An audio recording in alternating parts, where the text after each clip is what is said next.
Well, congratulations, Henry. Well done on the role that I'm sure every guy in the world wants to be. So it must have been brilliant to actually finally get the suit and do the job. Yeah, it was a lot of good fun and a wonderful opportunity.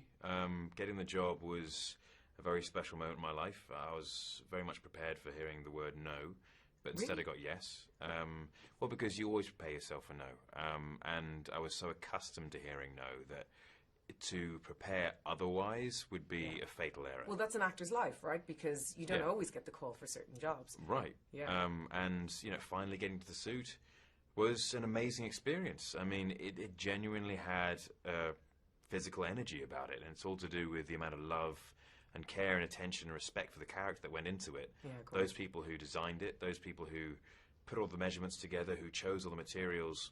Great suit. What they did was, it was more than just put together something which was the sum of its parts. It had something far beyond that. Yeah. And wearing it made me feel different, and wearing it made people treat me differently as well. It was quite remarkable. Of course they do. You're Superman. You know, everybody wants to be with Superman, look like Superman, and I suppose fly with Superman. So, really it's the ultimate chivalrous role. I was talking to Amy Adams and she was saying, is there gentlemen like Superman around anymore?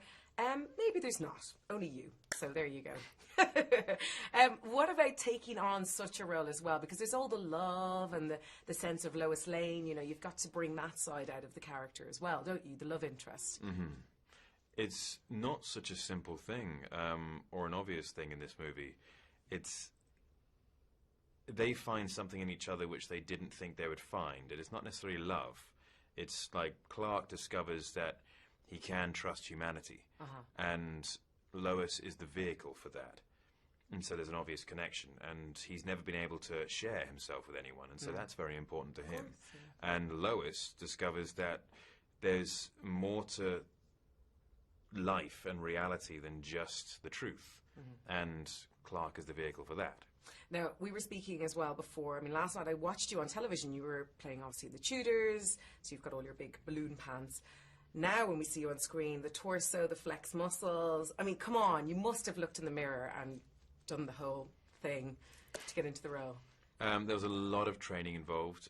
There wasn't much in the way of mirror work, just because you focus so much on the training and you just want to do justice to the role that you rely upon everyone else's opinion as opposed to your own. Absolutely. And then, of course, everybody wants to know about the Clark Kent. I mean, you've got to take on a whole different persona with that. You've got to be a nerd. You've got to be a journalist. Not that journalists are nerds. I'm just saying, again, a little bit different as well. There's a shift there constantly, isn't there?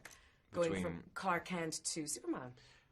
Yes, there is, because Clark is very well versed in hiding in plain sight by being, the unnoticed man, the grey man, if you will. And Superman is Clark in all his glory.